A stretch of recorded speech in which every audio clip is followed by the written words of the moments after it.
All right, Vayigash alav Yehuda. Parshat, I guess Vayigash. Because Vayigash alav Yehuda. So Yehuda comes, and this is the meeting that they had and the conversation between Yehuda and Yosef. That moment is maybe one of the most dramatic moments that we have in the whole Torah. One of the most, if not, for sure in Sefer Bereshit, very dramatic event. By the way, I'm going to tell you right now, I'm probably going to say things that are going to tick you off, but I don't really care. As I said to you before, somebody got to say it.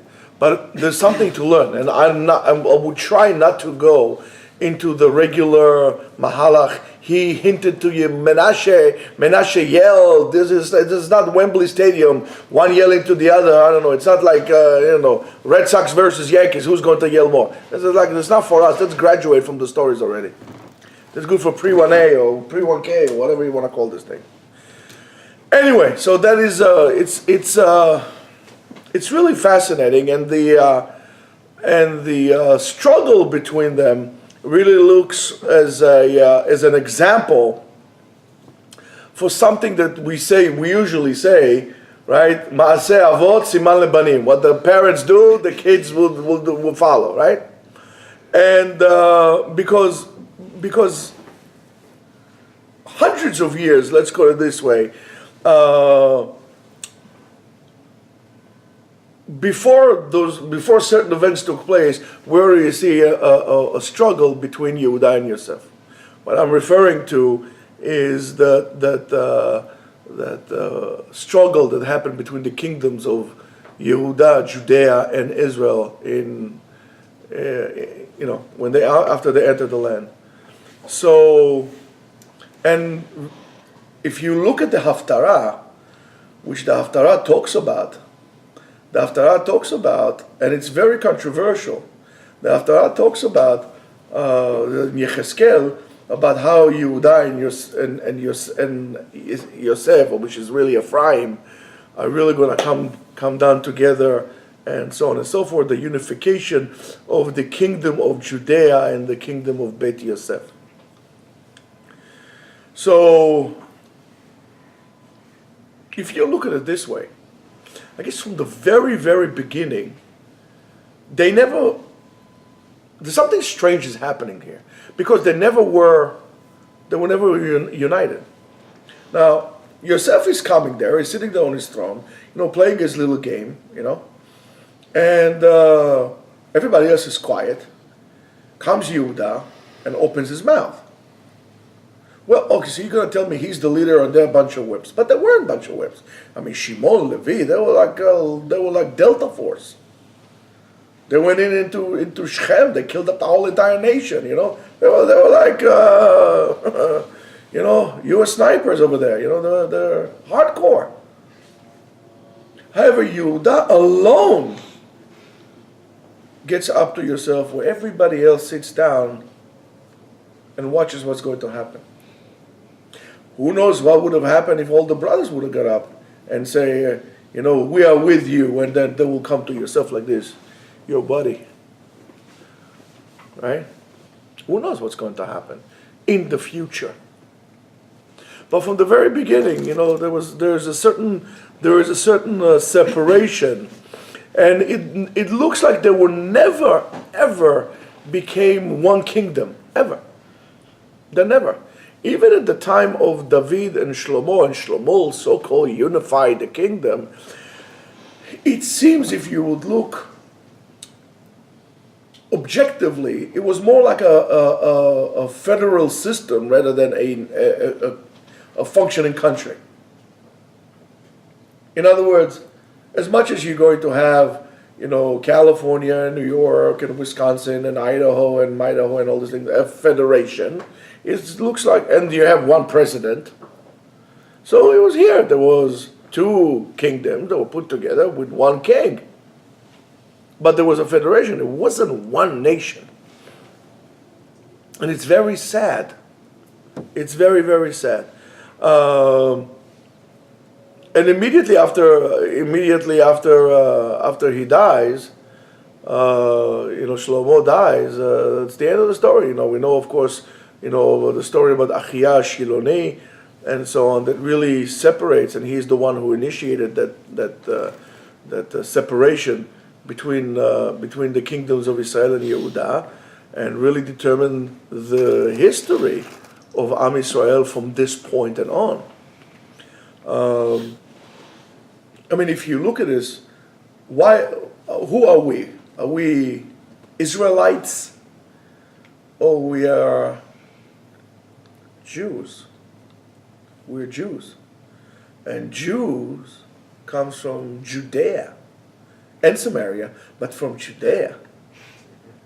We are Jews because we are the remnants of Shevet Yehuda. I'm going to tell you this, greater people than I will ever be struggle with this thing and had a problem with this. But hey, reality is reality. Let's look at this way. There are many sources that would agree with what I'm about to tell you now. We are descendants of the one tribe, which is Shevet Yehuda. That's what we call Yehudim, Judeos, Jews. Yutayen in Chinese. Yehudim, Yutayen, right? Even the Chinese knows that we are from Judea, from Yehuda. And we are the descendants. Now, you should know that a great portion of Am Yisrael completely disappeared because of that separation that happened. And that is the part that, we had, Eliyahu Navi coming from them and so on. They were great people, they were prophets. But even though we call Eliyahu Navi Malach HaBrit, right? But it's the Brit Milah, but it's not. He didn't make the Brit, the covenant of the brothers together. In Aseret HaShvatim, we had great prophets like Amos and Hosea. And you should realize how things were. There's a great chance that these people probably never even entered the temple or were set foot in the kingdom of Judea. There was a border, and if you will cross, you will die. For a long time, you were not allowed to go to make pilgrimage because they put a statue at the border of Judea and the kingdom of Israel. They put a golden calf again. Maybe that's why Jews like to go to India. A lot of cows there. They put the calf there, and if you will go, you will be killed. You were not allowed to go by a kingship, by the king's decree. You were not allowed to cross. Almost like they used to have in England at the time of during the Middle Ages or Dark Ages over there. They had Northumbria, and they had Anglia, and they had Saxonia, they had all this, Mercia, and each one was a king and was a border, and you couldn't cross from one another. That's Am Yisrael. It's crazy. It's crazy to where. How did we get there? How did we get there? We started from there. And to the point, to the point that who knows what's going to happen. So we have the Haftarah with the prophecy. Now it's a dilemma. We have the Nevuah, the prophecy of that, of what is going to happen, of the unification of Yehuda and Yosef, and there's going to be a rehabilitation of the state, of the relationship between the states of the kingdoms of Judea and Israel, and there's going to be a great kumbaya. Everybody's going to hold hands, and we're going to be one unified nation. United States. There's going to be United States of Israel, right? But really, is that so? That's at least a prophecy. That's a prophecy. And Yechezkel, King Yechezkel, the prophet Yechezkel said what he says after the 10 tribes had gone into exile, including also after Shevet Yehuda went to exile. Even Yirmiyahu, that he started to prophesy at the beginning of the kingdom of Yehuda, but it was about 100 or so years after the 10 tribes have already gone into exile, is very excited and very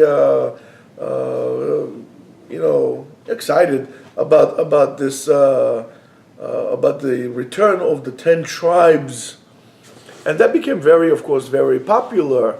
We talk about it all the time. But Rachel mevaka et banea, Rachel is crying for her sons, and really banea is Ephraim, and so on and so forth, Ephraim and Menashe. And it seems like only Ephraim will be Ben Yakir li Ephraim im Yeled Sha'ashuim. We read it in when? In which haftarah we read this? Guys, you're sleeping Rosh Hashanah.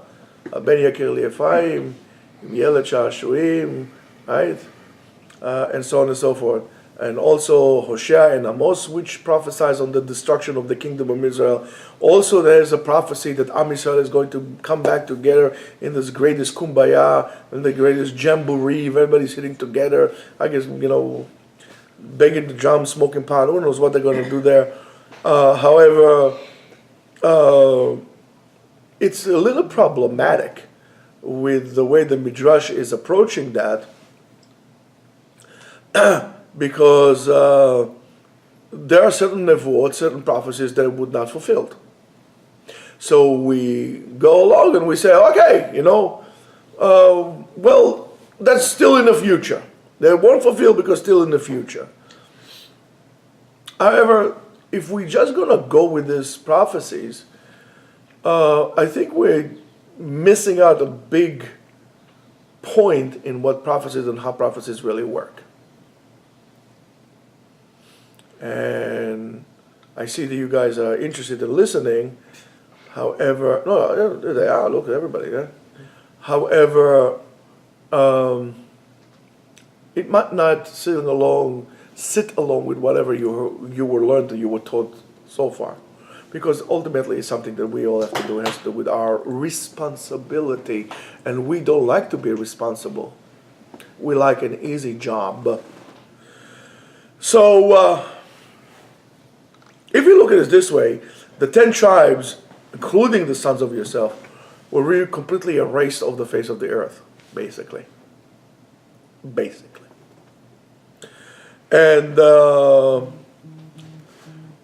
we're not talking about the Holocaust that they went through, that deliberately were killed and so on and so forth, but it really was a destruction in terms of essence and mainly spiritual. They simply assimilated with the nations around them.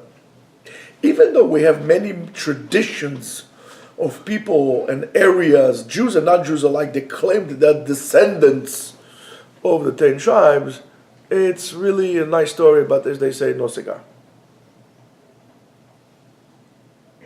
Okay? Reality is that they simply disappeared. They simply disappeared. Mainly because they didn't establish yeshivot and communal organizations and so on and so forth. They simply disappeared. I'm going to give you a proof. Already in the Gemara, in the time of the Talmud, Rabbi Akiva, that without a doubt was aware of the prophecies of all those 10 tribes and Yechezkel and so on and so forth, probably better than we do, already said the following.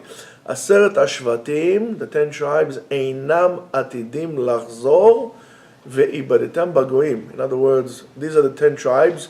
If you look at the Safra in Parshat Bechukotai, Peichet Aleph, he says these are the 10 tribes that went to Madai, which we learn over there, and they're not going to come back. Shene'emar Vayashlichem El Eretz Acheret Keyom Hazeh. Ma Hayom Holech Ve'eno Chozer. What is? He took him and he threw them like a day. What does it mean he threw him like a day? So he says, what is this day, which is a tremendous musar for us? In other words, take the opportunities, the days that you have, and don't spend them in sleeping.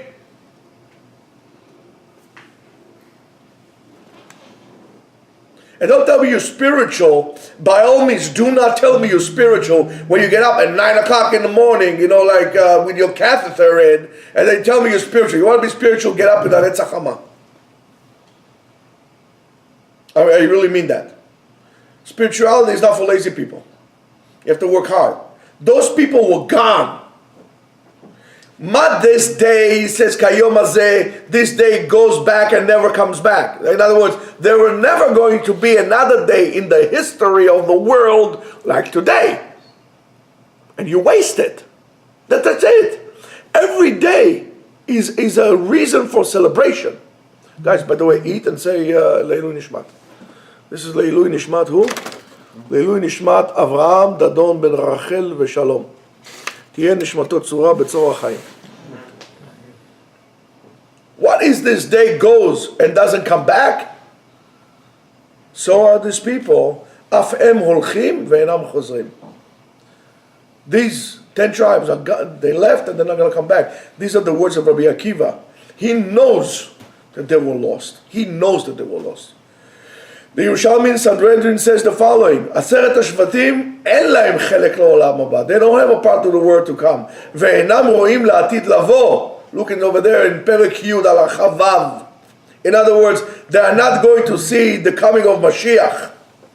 Rabbi Shimon ben Yehuda, Ish Kfar Akko, or Akos, we don't know what it exactly is, says, Kayom hazeh, et masehem kayom hazeh, einam chozrim, ve'im lav yachzeru. In other words, if they're going to continue like this, it depends their return on their actions. If they're going to continue acting the way they are, they're not going to come back. If they're going to change their ways, they will. In other words, there is hope, but it depends on them, not anybody else, on them. Rabbi Yehuda Hanasi holds, Mikevan shelo chazu ad hayom, since they didn't make tshuva until today, lo yachzeru od. They're not going to come back. By the way, this is also to all our conservative, reform, reconstructionists. Everybody likes to be in construction nowadays, right? Reconstructionists, all those Jews who are not practicing Judaism the way we are doing it, because that's the way that saved us in Bavel and any other place. You divert from that, you're lost. Just like the 10 tribes. They will be lost also.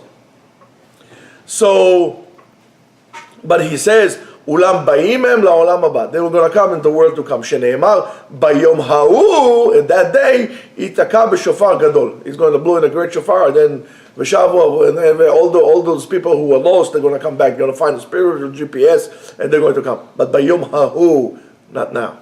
In other words, the world to come. Rabbi Bar Chana says, in the name of Rabbi Yochanan, Shavak Rabbi Akiva Chasiduto. Right? What happened? Rabbi Akiva was known to be a great person. He said at the time that if he was a part of Sanhedrin, nobody would ever be put to death because he can find zchut on any Jew. If you find zchut, on any Jew, so Rabbi Akiva, this great chassid, the great tzaddik that they can find even in the most crooked Jew some good point, he lost it. So Rashi over there says, Dat Mefarshim, who explained the opinion of Rabbi Akiva, Aseret HaShvatim en lahem chelek la'olam haba. Aseret HaShvatim don't have a part of the world to come. Hainu liyemot HaMashiach. To die is the Messianic era. Shelo yikabla Mashiach im shar galuyot. Mashiach is not going to accept them like the other people in exile. Why? Lefi shesipu begenut Eretz Yisrael, because they spoke badly about the land of Israel. Why?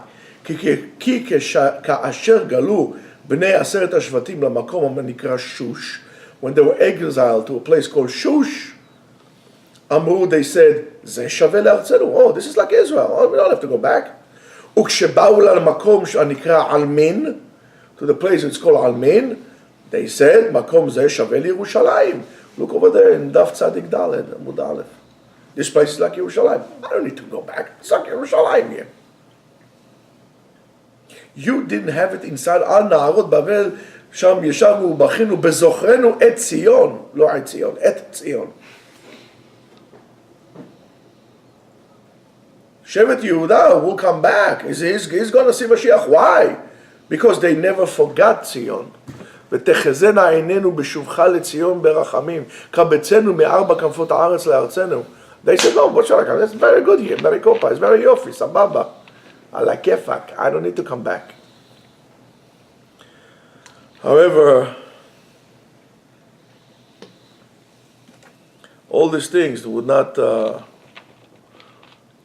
really able to shake Rabbi Zakiva's opinion,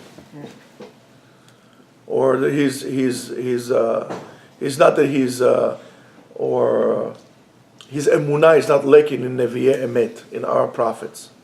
So how could you be metaretz? How can you come up with an excuse to the prophecies on one hand, or to the opinion of Rabbi Akiva on the other hand? And it's very simple.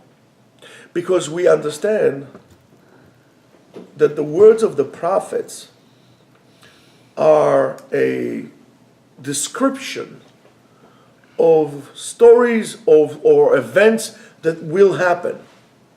Right? That's what most people tell you. But Lemaaseh, they're not. They're not stories of events that will occur, that will happen.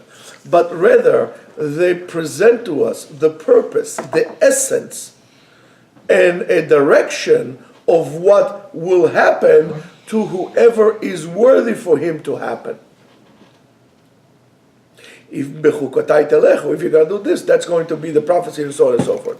And this is more of a goal in which we need to strive, and we should need to accept or to expect. Never forget Yerushalayim. Well, the prophecy will come back. The prophecy will be there. In other words, the fulfillment of the prophecy depends on your actions. In other words, it's very possible there's a prophecy that you as a generation, whichever generation, is not worthy of, so that's not going to come true. That prophecy will, in potential. So, what I'm going to tell you now is the following. There is no guarantee for things to happen just like that. You're going to go about your own business, smoke your marijuana, blow your harmonica, and Mashiach is going to come and you're going to offer him a joint. It's not going to happen. No, not like that. You want Mashiach? You want the Mashiach? Okay, do something about it. Don't forget that you're here on a temporary basis.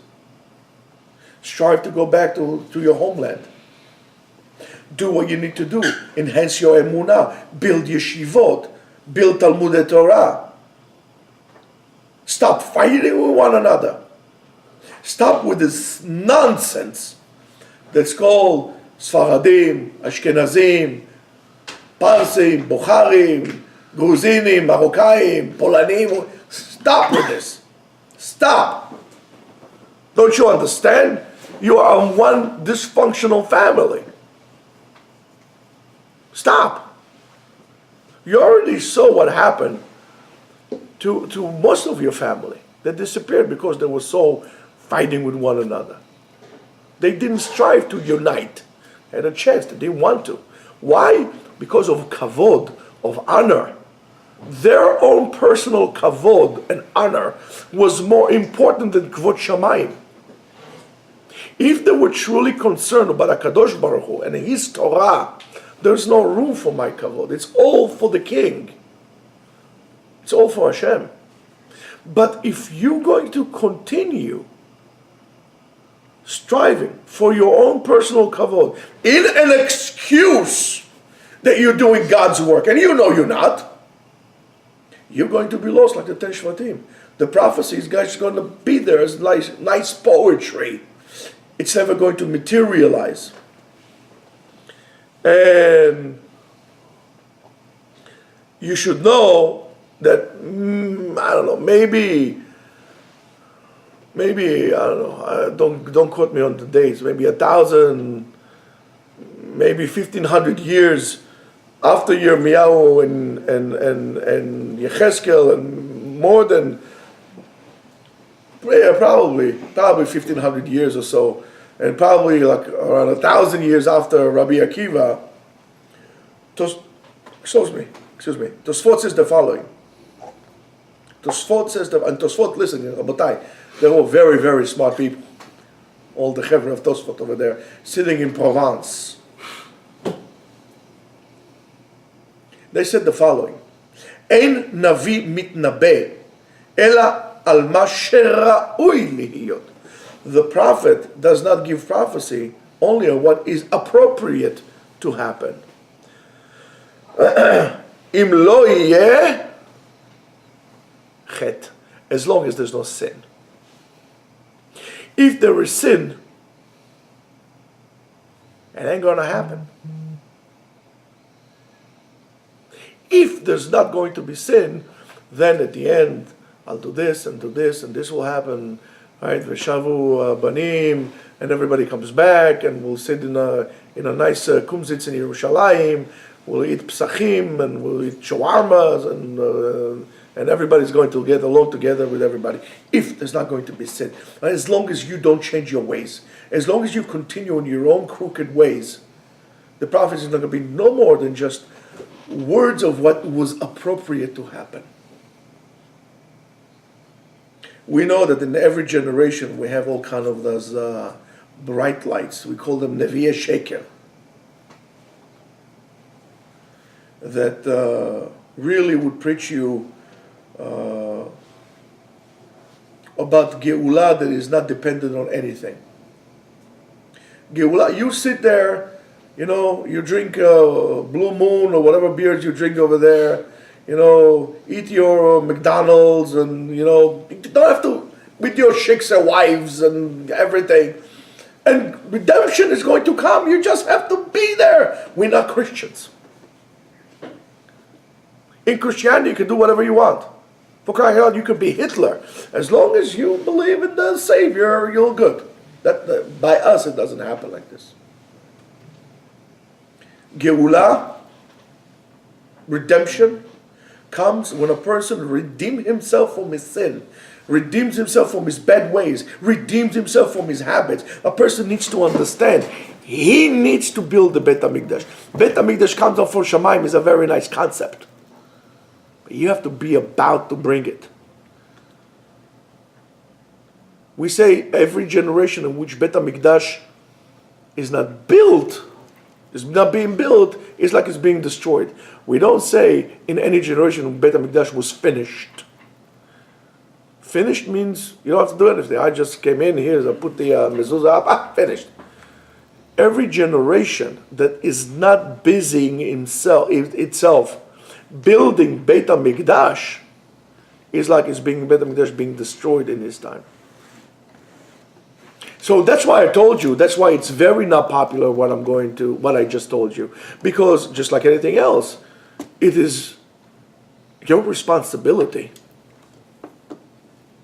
You have to change your evil ways.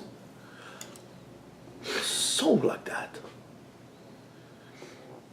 You got to change your evil ways, baby. You know who sings that? Carlos Santana. In Woodstock. It's a very good song. You got to change your evil ways, baby. Because it might change his mind, never going to happen. So if you really want redemption, you got to change your ways. We need to break that cycle of Yehuda standing alone against Yosef. If all the people, if all Am Yisrael, all the Shvatim would have gone up together with Yehuda, I don't think we would have been in this generation, because we would have shown to our children at the time that we are one together against evil, against unfairness, against separation, as one unit, not one against one. All of us, 11 against one. To show the unity, we would include and embrace the one into us and make it an integral part. And what's so bad about it? Because we said, the 12 Shvatim represent the 12 different ways to spell the Yud Kei Vav Kei. Every time we make a separation in the name of God. And that's a very bad thing. So let's take it into heart. Let's try to put people together. let's try to put ourselves as a part of the klal. Let's not separate ourselves from people based on places of origin. I mean, to say ethnicity is kind of stupid. Yeah, you could be a black Jew and I could be a white Jew, even though I'm kind of black, but never mind. But that's stupid. We're all Jews. And we need to understand that. Where you came from, or where your father came from, or where my grandfather came from, is absolutely irrelevant. We're all Jews. Blondes, blues, blue eyes, curly hair, dark skin, light skin, red hair. We're all Jews.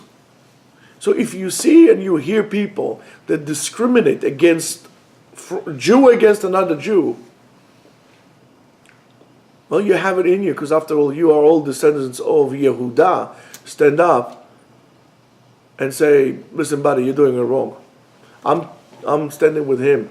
I'm not going to let him be abused and watch from the side. Care. All I'm asking you is to care. Care and realize, Goy echad ba'aretz. We have to be one nation under God. Shabbat shalom.